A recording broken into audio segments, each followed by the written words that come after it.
के सरल शिक्षा चैनल पर आपका स्वागत है। तो चलिए कक्षा 9 के लिए एक्सरसाइज 7.3 शुरू करते हैं, जो कि सर्वांगसम त्रिभुजों पर आधारित है।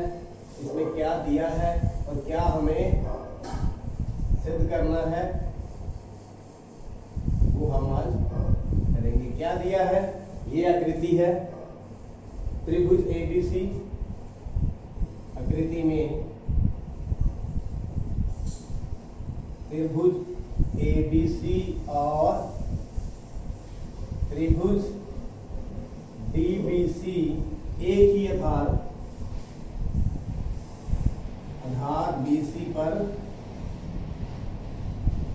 बने दो समद्विबाहु त्रिभुज।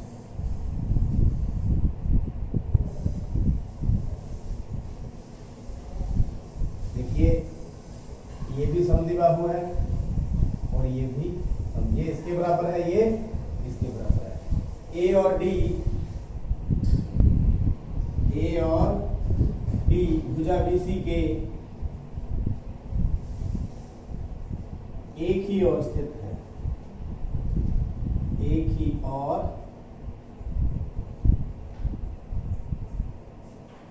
स्थित है। AD बढ़ाने पर BC को, AD ये AD है, इसको बढ़ाने पर BC को P पर प्रतिच्छेद करती है, प्रतिच्छेद करती है। तो क्या सिद्ध करना है?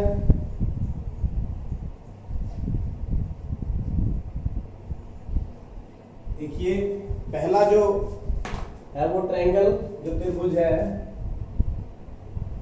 ABD, सर्वांगसम किसके सिद्ध करनी है? ACD के। दूसरा पार्ट त्रिभुज ABP, सर्वांगसम है त्रिभुज ACB। तीसरा पार्ट जो AP है वो कोण A और D दोनों को समद्विभाजित करता है, दोनों को समद्विभाजित करता है। चौथा पार्ट AB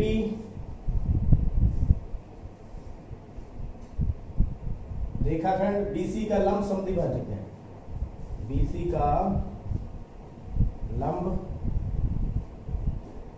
समद्विभाजक।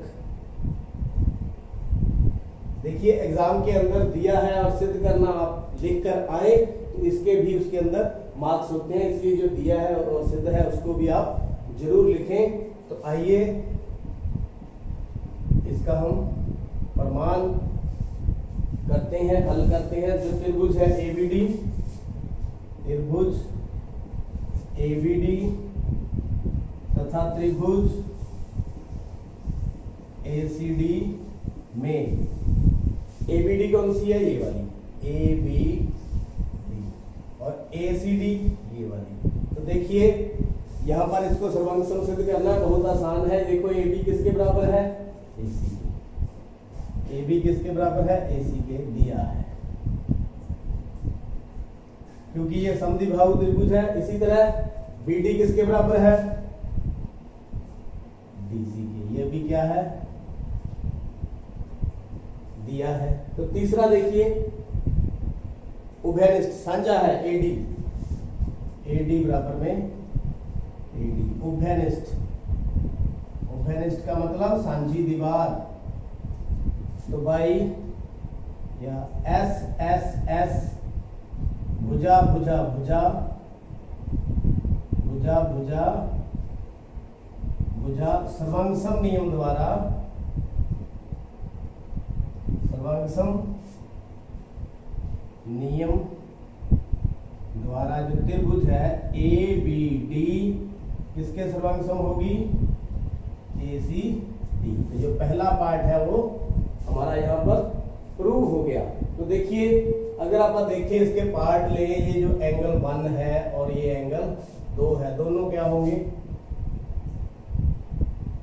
बराबर Q C P C T, सर्वांगसम त्रिभुजों के सर्वांगसम भाग।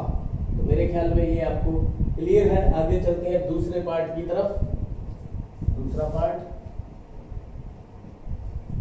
त्रिभुज एबीपी, त्रिभुज एबीपी तथा त्रिभुज एसीपी में एबीपी ये बड़े वाली, फिर एसीपी ये भी बड़े वाली। तो आप देखिए किस तरह से ये सर्वांगसम सिद्ध होगी। आप देखिए यहां पर ये एक कोण 2 के बराबर है, ये दोनों पहले ही बराबर है और एबी क्या है साझी है। तो देखिए AB बराबर में AC दिया है। दूसरा जो है आप इनका कोण लें, कोण 1 बराबर कोण 2 उपरोक्त 1 द्वारा, या यूं लिख सकते हैं उपरोक्त सिद्ध किया। तीसरा क्या है AP कॉमन, AP बराबर में AP क्या है उभय निष्ठ। तो कौन सा नियम लग गया SAS। तो SAS नियम द्वारा ये दोनों क्या होगी सर्वांगसम होगी। तो इसको हम यहां पर करते हैं।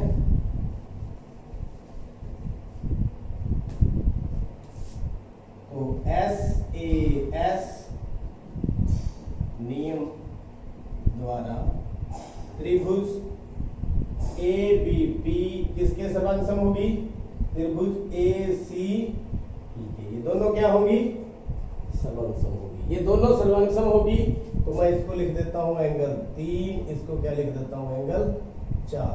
तो एंगल 3 बराबर में एंगल 4 और BP बराबर में PC, ये दोनों CPCT। इसको क्या लिख दूं नंबर 3, नंबर 2 और इसको क्या लिख दूं नंबर 3। तो ये भी सिद्ध हुआ। तीसरा पार्ट, तीसरे पार्ट के अंदर ये AP है वो कोण A और D दोनों को समद्विभाजित करता है। ये तो हमने सिद्ध कर दिया। अब इनको सिद्ध करने के लिए हमें ये त्रिभुज और लेनी पड़ेगी DPB, त्रिभुज DPP तथा त्रिभुज DCP में इसको भी हम सर्वांगसम सिद्ध करेंगे।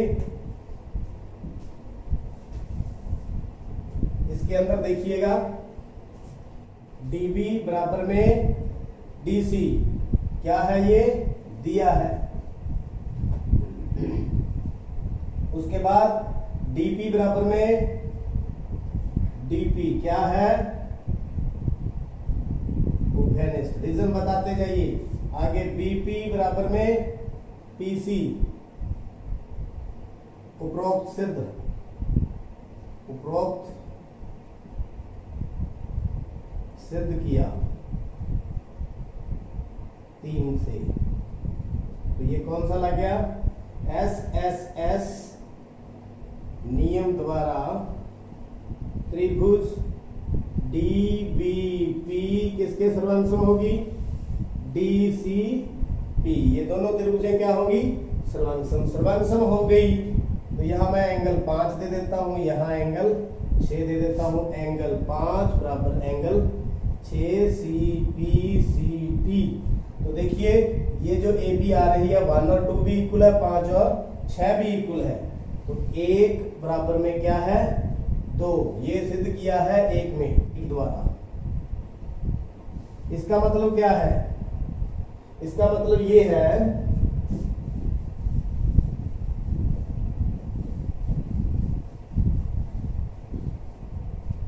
ये जो लाइन है ये दोनों कोण भी बराबर है, ये दोनों कोण भी बराबर है। अतः जो AB है कोण A तथा कोण D दोनों को समद्विभाजित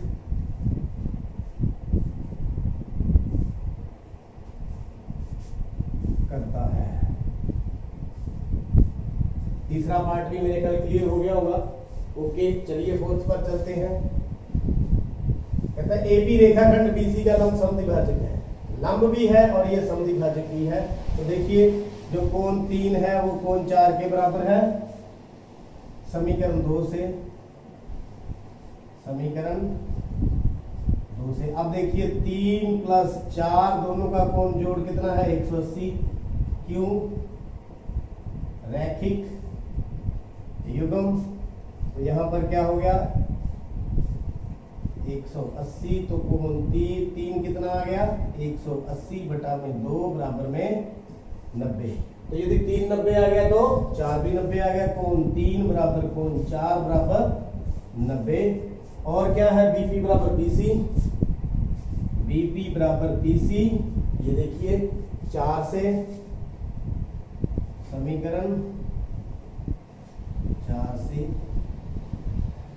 इसका मतलब क्या है जो एपी है रेखाखंड बीसी का लंब समद्विभाजक है। एपी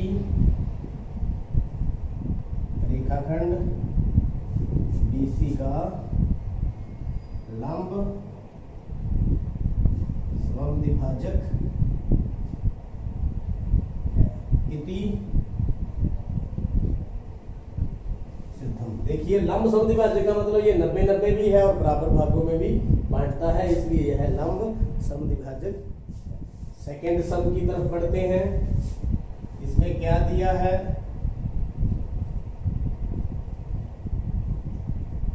एक समद्विबाहु त्रिभुज एबीसी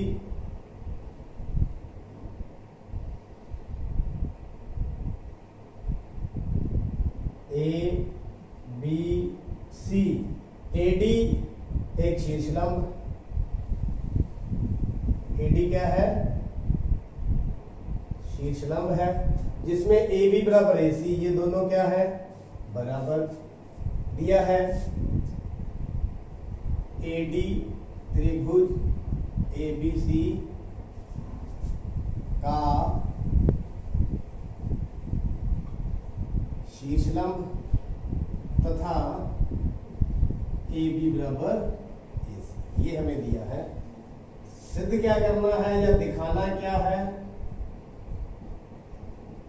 सिद्ध करना नंबर 1 जो है एडी रेखाखंड बीसी को समद्विभाजित करता है, बीसी को समद्विभाजित करता है। पहला पार्ट। दूसरा पार्ट एडी ए को समद्विभाजित करता है। जो एडी है वो कोण ए को समद्विभाजित करता है। बिल्कुल, तो प्रमाण दें इसका, हल करें। देखिए मेन हमारा क्या है, एक तो ये दोनों बराबर करने हैं और एक ये दोनों बराबर करने हैं। इसका मतलब हम ये दोनों त्रिभुजों को सर्वांग समसिद्ध कर दें तो ये इनके भाग ही हो जाएंगे, संगत भाग। तो त्रिभुज एबीडी तथा त्रिभुज एसीडी में देखिए एक तो 90 डिग्री का कोण है, कोण एडीबी इज इक्वल टू कोण एडीसी बराबर में 90। ये देखो लंब समद्विभाजक है दिया है, शीर्ष लंब है। क्या है ये? शीर्ष लंब, ये दे रखे हैं पहले। उसके बाद ए बी बराबर में ए सी, ये दोनों क्या है बराबर। ये भी क्या लिख दूं दिया है। तीसरा एडी और एडी क्या है उभयनिष्ठ।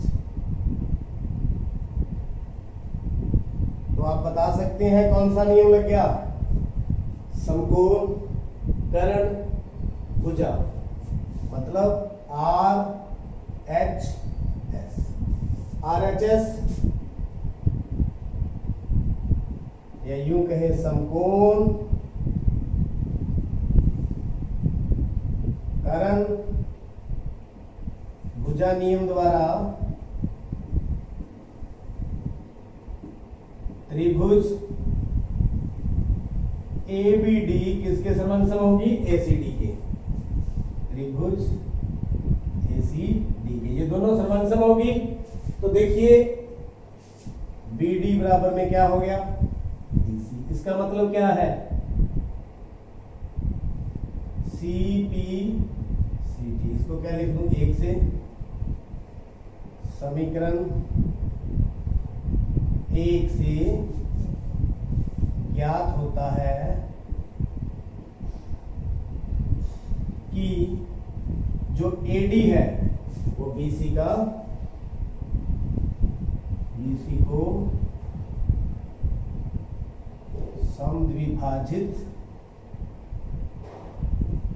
करता है। पहला पार्ट हो गया, ओके। अब आइए सेकंड पार्ट पर। इसको मैं नाम देता हूं एंगल 1, इसको क्या देता हूं? एंगल 2। तो एंगल 1 बराबर में एंगल 2, ये भी CPCT कहां से?